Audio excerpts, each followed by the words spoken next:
The 2-2. Popped up.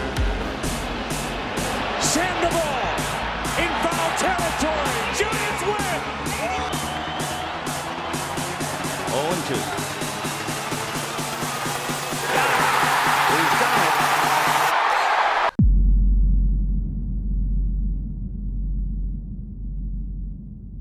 Alright guys, welcome to the Rivalry Sports Talk. I'm Alec Nerlin, this is Frank Perez, and this is episode 3 of 4 of the winter meetings, and today we're going to talk about the Los Angeles Dodgers and my San Francisco Giants. So, what do we have first, Frank? They started off, they gave Brett Anderson the qualifying offer of $15.8 million. I think it was great. He gives him one more year to prove himself. And one thing I didn't realize, he's only 28 years old. 20? Yeah. I thought he was more up in his 30s because he's been around for a while. But anyways, they went out in the winter meetings and they went out and signed Isashi Iwakuma for 3 years and $45 million. Now, about 2 weeks after the winter meetings, the fact that it didn't get reported right away made me really question what was going on. And then we found out something happened in the physical that the Dodgers did not like, and they decided to withdraw their offer, and now he actually signed back with the Mariners on a 1-year deal. Well, the Dodgers, they wanted to get younger, and with a 34-year-old pitcher, that's not going to happen. The man's got 2 years left in him at most. Yeah. So, I wasn't surprised of the fallout. Yeah, and neither was I. But, I mean, after that, they went out and got Scott Kazmir. Scott Kazmir, a great sign for the Los Angeles Dodgers. He had a 7-11 record last year with a 3.1 ERA, and in 183 innings pitched, he had 155 strikeouts. And he was great with the Houston Astros, but I think he will do good in the National League. And this is his first time in the National League. Yeah, so, I mean, hitting is going to be the question with him. I honestly don't think it's going to matter. It won't matter. Yeah. I mean, pitchers are meant to pitch, not to hit. So, I mean, if you're going to pitch well, nobody's going to care about the hitting. That's all we care about. But if you're going to pitch bad, they want you to hit at least. Yeah. Put down a good bunt, Captain. So, 31 years old, going to L.A., and the big thing after this signing, I mean, obviously Kershaw, Ryu, Brett Anderson, and Alex Wood is also lefty, and Scott Kazmir is a lefty. That's an all-lefty rotation, and many people, especially with Buster Posey, yes, Paul Goldschmidt, Matt Kemp, Hunter Pence, those right-handed bats, I mean, obviously you're not going to hit Kershaw all too much, but, I mean, Ryu coming off injury, those right-handed bats, I think are probably going to crush younger guys. And then also with switch hitters, you got people who are most comfortable at the right-handed side. Yeah. So, I mean, you also got to think about that. Yeah, and the Dodgers thought about it, and I thought they were done. I really did. I didn't think they were going to make any more starting pitching moves, maybe a reliever. But then they went out and got international free agent Kenta Maeda. Many things surrounding Maeda was his contract. One thing that you have to realize is that when Japanese players come over to MLB, they have a release fee. And the Japanese league maxed out Maeda's release fee to $20 million.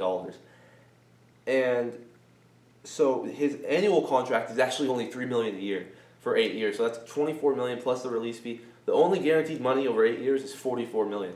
The Dodgers almost paid that in luxury tax this year. So, in my opinion, great sign, but he also has incentives. And I'm assuming this is going to be Cy Young, innings pitched, how low his ERA goes.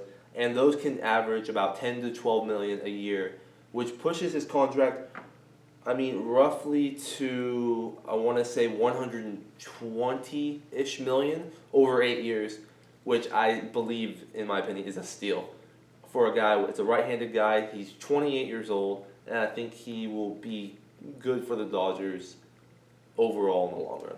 Yeah, in Japan, he also won 3 awards that are equivalent to the Cy Young. That's right. So this man, he's not just some no-name.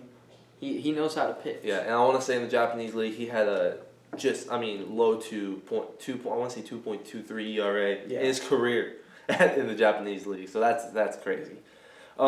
Another thing the Dodgers did, which is probably one of my favorite moves that they've done, which is sad, but is the 3-team trade with the White Sox and the Reds. Yes. The Dodgers, they acquired Frankie Montas, hard-throwing right-hander. He's gonna be in their starting rotation in AAA this year. He has a 3.86 ERA in the minors. His average fastball is like 94 to 97, but he's cranked it up on the gun to 102. Wow. Yeah, so I mean, will I think he make it to the majors this year? No, unless he gets called up for September call-ups, Yes. which we could put him in the bullpen. I don't think he'll ever start unless we just absolutely get decimated by injuries, which we're known for doing. They also got Micah Johnson, second baseman / utility guy. He's batted 301 in the majors or in the minors last year. He is a speedster. He actually broke Billy Hamilton's base stealing record in the minors with 84. So I think he'll be okay. Whether he makes it up to the big leagues this year, I'm not sure. But as far as plate appearances, I think he'll be a great leadoff guy, but people tend to say he's a bit aggressive at the plate. The reason why he's considered a utility guy, though, is because he is they say his hands might not be soft enough to play second base, which you need, but he's a great athlete, which could put him in outfield, which I don't think we will, but he's definitely going to be possibly a pinch runner when it comes to September call-ups, possibly the playoffs if he proves himself. And then we got to another guy which has great athletic genes, to say the least. Yes. In Trace Thompson. This is shooting guard Klay Thompson's brother. And this guy, last year, when he came up to with the White Sox in September, I want to say he batted 295. Yeah, he batted 295 with 5 home runs and 16 RBIs in just 44 games with the White Sox. Now, some people may say this is a fluke, but I'm not sure. He batted 241 in the minors as a center fielder. So, I mean, later on in the season, whether he's on the dog, I think he will make opening day roster. I think eventually we're going to use him as a platoon system with Jock Peterson, who struggled mightily. But if Peterson doesn't shape up, I'm going to go out on a limb here and say, Dodgers, you might have found your new center fielder. Yes. So, I mean, yeah, I like the trade. They didn't have to give up all too much. And with that, we move on to your specialty, the San Francisco Giants. Yes, the San Francisco Giants. They signed Jeff Samardzija for 5 years, $90 million, and then they also signed Johnny Cueto for 6 years and $130 million. With Jeff Samardzija, I love it. Just because the Giants have been wanting him when he was with the Cubs 2 years ago before he went to the A's. We were hoping to get him. And now that we have him, it's like a Giants rotation dream come true. When you got Mad Bum there, now Cueto will be 2, Jeff Samardzija will be 3. Then you also got Kane, Peavy, and also the rookie last year, Chris Heston. Reminder, he threw a no-hitter last year against the New York Mets. Yeah, and what surprises me is, where are you guys going to throw Jake Peavy? Jake Peavy, I believe he could be the 5 starter. Matt Cain will be 4 if he comes back healthy. Now he's going to have to throw a few bullpens and with Dave Righetti. Dave Righetti will tell Boch what to do. Yeah. But I'm predicting Matt Cain will be 4 and Jake Peavy will be 5, or vice versa. With him and Heston?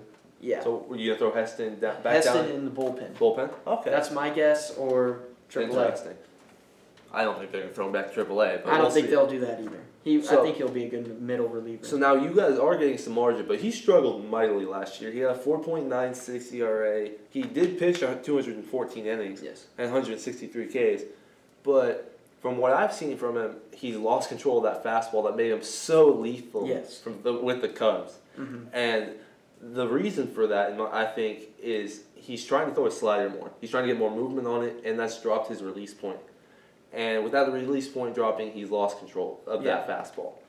So, do you think that he will come back right off the bat back to the Jeff Samardzija who was with the Cubs? Maybe not right off the bat. I think it will take some work like I said, Dave Righetti will be working with him Yeah. all the time, like he does with every other pitcher. Dave Righetti, one of the best pitching coaches in the league, and I think he will tell Samardzija, give him some tips to improve himself, and I believe that fastball will come back maybe around All-Star break. You might see that fastball come alive again.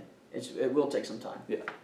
Do you think he's overpaid? Because a lot of people are saying Jeff Samardzija is completely overpaid. I don't believe he's overpaid. Everybody's looking at his ERA, but the way I see it, he never had run support to back him up anyway. This is true. White Sox did With not provide that with him. When he was with the Cubs weren't as big as they are now. No. They didn't have Chris Bryant, and Anthony Rizzo was not the big name he is now. Yeah. So, and then with the White Sox, I mean, you look at it on paper, It looks great. they It look looks like fantastic. a great hitting team, but he never had run No. support with those Chicago teams. Yeah, that's true. So coming in to the San Francisco Giants with Hunter Pence, Buster Posey, I mean, you're going to get a lot of run support with Angel Pagan coming back healthy. You got a man that can steal bases, takes pitches, gets walks. And then with the offensive emergence of Crawford and Matt Duffy. Yes. So I completely agree. I honestly think if he returns back to form, I think Samardzija is going to probably be the most underpaid pitcher in the MLB. I think you guys can get him you got him for a bargain. Yes. A lot of people are saying too that you guys overpaid for Cueto. No. Do you think so? I don't think so. I don't think so either. Cueto's always been that big name pitcher ever since with the Reds. Yeah. Right when he came up, Johnny Cueto's all you heard about. Speaking of Sports Center, that's all you hear about is Johnny Cueto. He's a big name, and he's going to do big things in San Francisco. He did struggle when he went over to the American League, though. Yes, he did. I think it's because he's never faced American League hitters, and he's never been in American League atmosphere. Yeah, I think so too. I think you guys paid just enough for him. I think he's going to be a great pitcher. Yes. I mean, over the last 2 years or 3 years, I want to say he has the third best ERA in the MLB besides Kershaw and Greinke. Yes. Which is just insanity. Mm-hmm. And the fact that you guys got him for 6 years and $130 million just mind-boggling to me. Yes. But one thing I listened to on High Heat about that Mike Krukow was talking to Chris Russo about, neither of these guys have had good pitch framing catchers.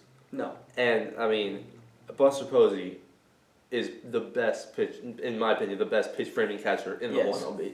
So their numbers will improve there. The other thing, too, is that they're both extremely fast workers on the mound. And as most of you know, Buster Posey did get hurt in 2011, and ever since then, they've been super cautious with him, playing him at first base, not wanting to keep him catching and on his knees pretty much the whole MLB season. So getting guys that can work fast on the mound, and I think that kills two birds with one stone. You guys got starting pitching, you guys are protecting your all-star catcher. Yes. So, but you guys didn't stop there. You guys also went out and got Denard Span. And I love this pickup just because we needed another outfielder just in case Pagan gets hurt. And I don't think the Giants want Blanco in left field. They don't. He's not ready. He almost lost the World Series for them in 2014 playing center field. But anyway, I believe Denard Span is a great fit. He's going to be a great player for the San Francisco Giants. He is coming off a hurt season. Mm-hmm. He only played 65 games with his hip injury. But in interviews, he said he's healthy, and if the season started today, he would be able to play. Yeah, and I think this is a great sign. And you guys got him for cheap. You guys got him for 3 years, $31 million, and he's another speedster that you guys need.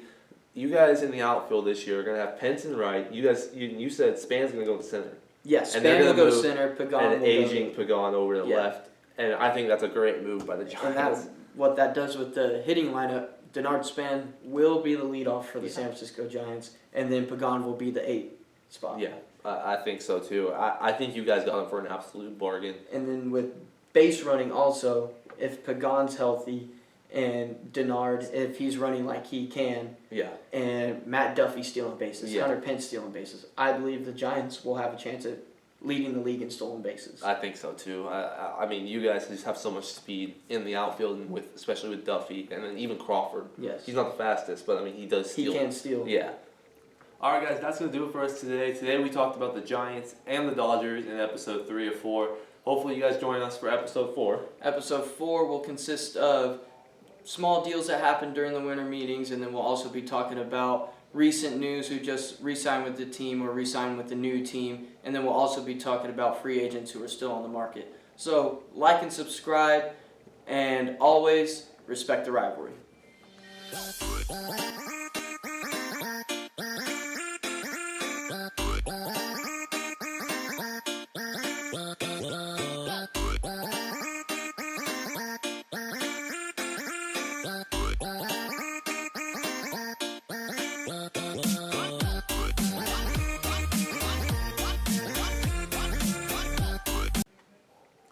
All right, guys, that's going to do it for us today. Today in episode 2, 3, fuck. Damn it.